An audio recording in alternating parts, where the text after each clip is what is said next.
Willkommen, bienvenue, welcome one and all.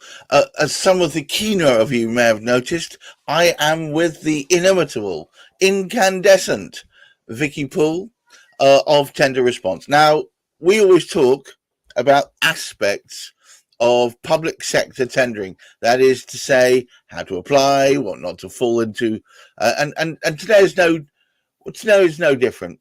Today's topic is grants and funding. Now, I know nothing about this, so I'm looking for a little bit of a lesson. Talk to me, Vicky Poole. So grants and funding are things that you can do to get cash injections into your business. The fundamental difference is funding, usually you have to pay it back. Yep.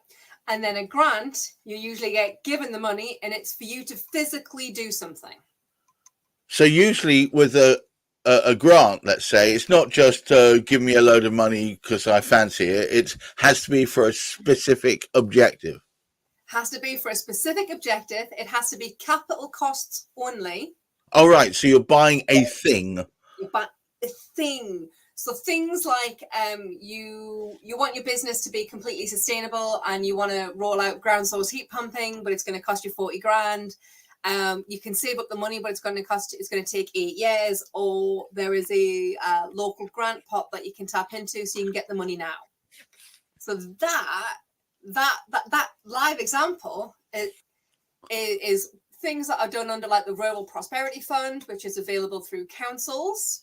So the way that you do that is you contact your council. You want to be speaking to your their grant person. And that person will vary in terms of their title across different councils. So it's not one shoe fits all, unfortunately. And they'll show you where the grant is. Now, most grants are available on like the council website. So if you type in the council and where your business is registered and look at, so for example, for me, it would be West Berkshire Council grants.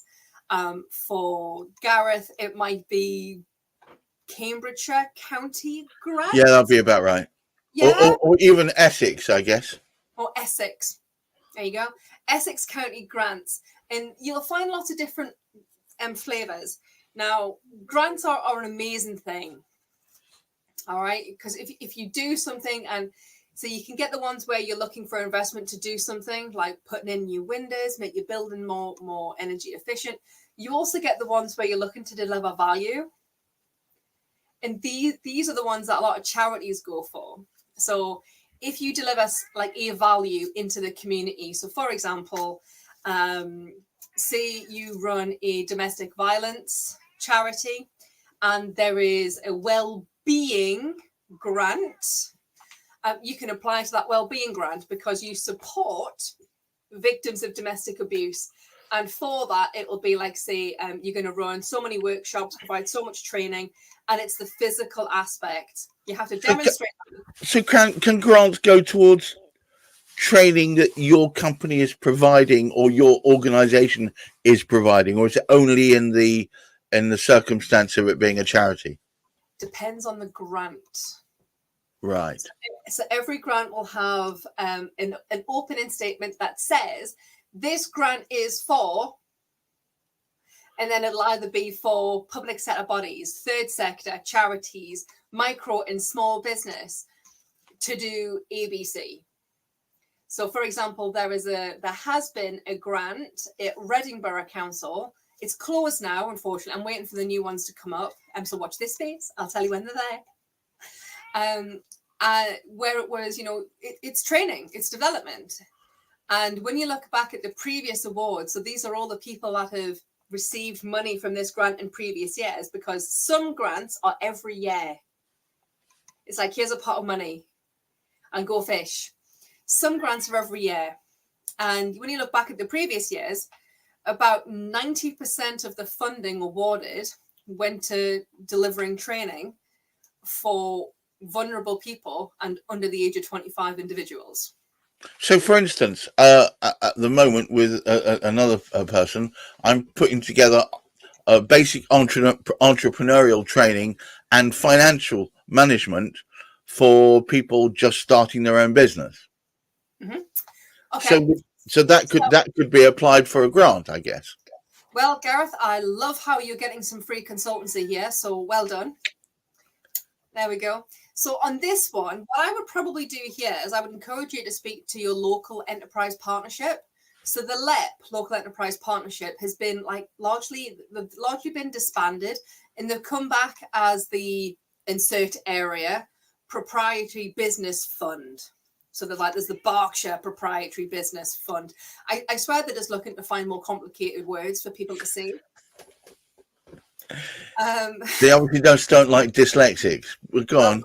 Yes, and I preach. I'm dyslexic, and then I would, if it was me, I would offer that service through that fund, and then say for every person who goes through this,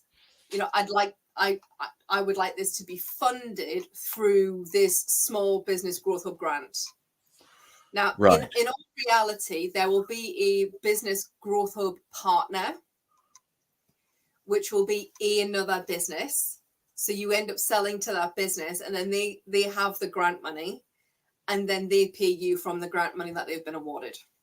Right. Do you have to already show that there's a demand for such a service before you go for the grant?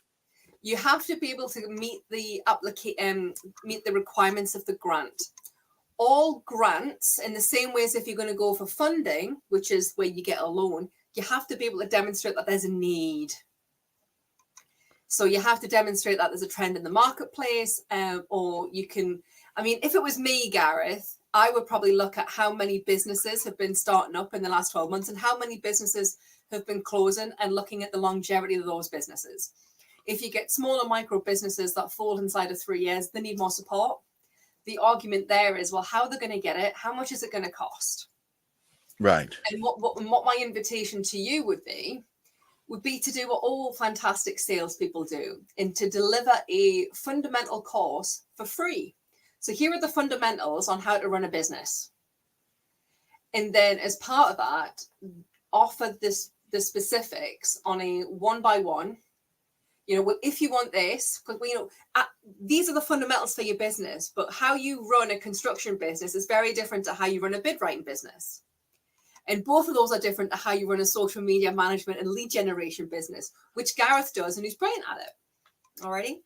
So then it becomes, well, now that you've got the fundamentals nailed, what your next step is going to be unique to you. So we can talk about it generically in a class, but those actions are going to be for somebody else over you.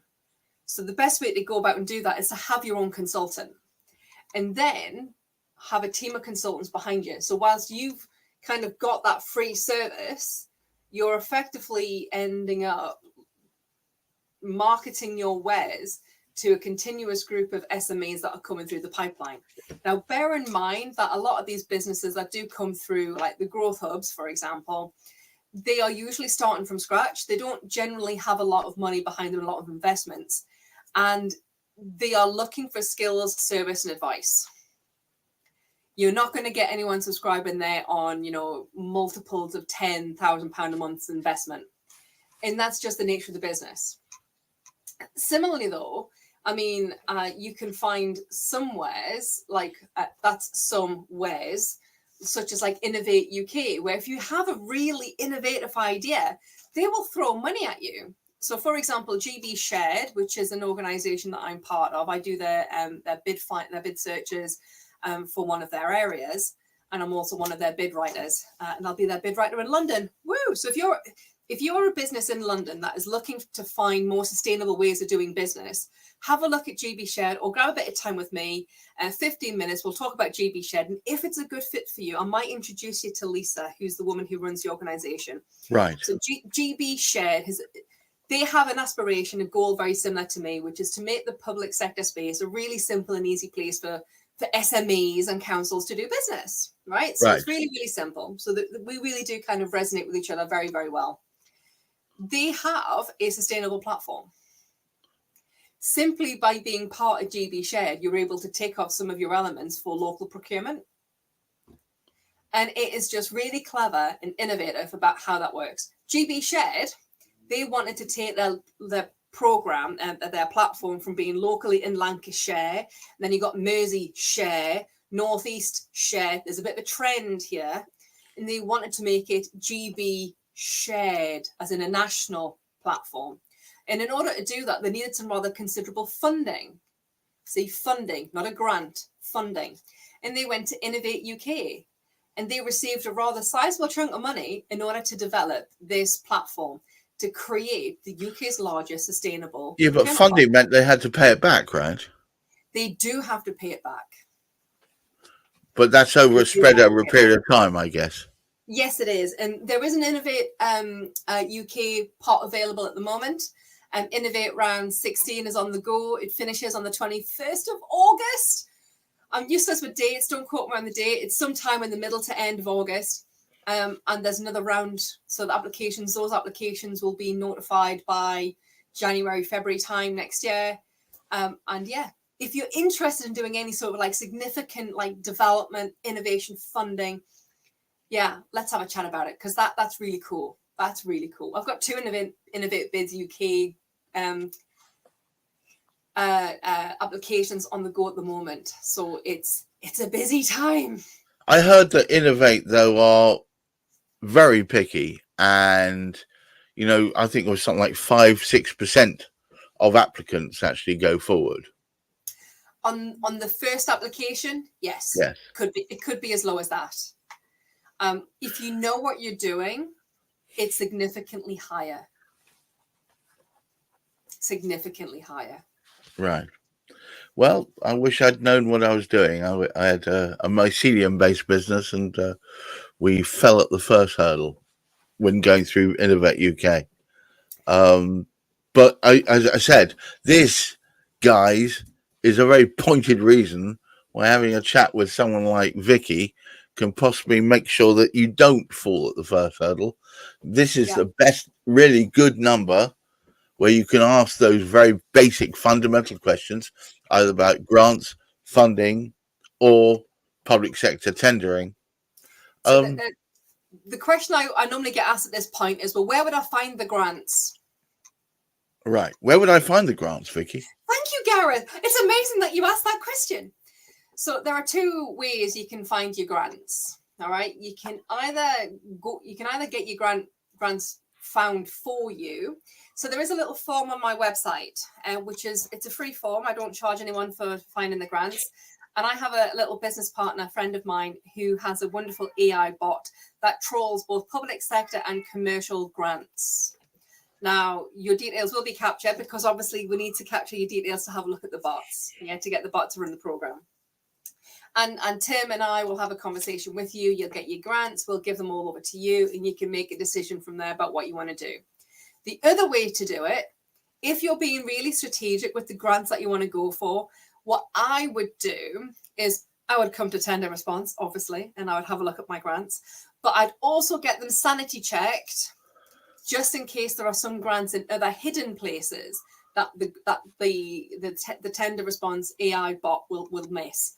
And to get those sanity checked, I would go to my local council, the council where my business is registered, not where my not where I personally live, but where my business is registered, and I will have a look at them to say, I do bid writing and I want to be able to share these skills with other people, and I want to help charities go for grants. What grants available are there for me to do that? And they will send me through, once I found the right person, of course, they will send me through the relevant grant list. Right. It usually takes a couple of weeks to get a response, because the council processes aren't as slick. They don't have like a wee little bot. And I would say that right now is actually a fairly good time of the year to start looking at grants. Most grants become available just before the summer, and then you get another round of grants that become available in December. So this is perfectly timed. Wow. As usual, Vicky, Poole, giving me some knowledge I had no idea about before. It goes to show there are grants available to you, but it might be that you're actually looking for funding. If you're looking for funding, Innovate UK might be the way to go, but there are other funds available. Remember, you will have to pay that back, but obviously that's the payback period is elongated over a period of time so that you can ensure that the business that you've just funded is capable of paying it back. Amazing stuff. Of course, as per usual, there is further information on her website. I would like to draw your attention through to the resources thing, which probably doesn't have a lot about grants or funding on it. But if you go to the actual, yes, but if you go to the website, there's a link there that you can find out more directly from there. Yes, so at the weekend, so that will be from the, what's the date? From the 6th of July, there will be a how to write a successful grant cheat sheet that I'm just finishing off. I was supposed to do it last week, but I ended up going to an event instead of my team. But you know what?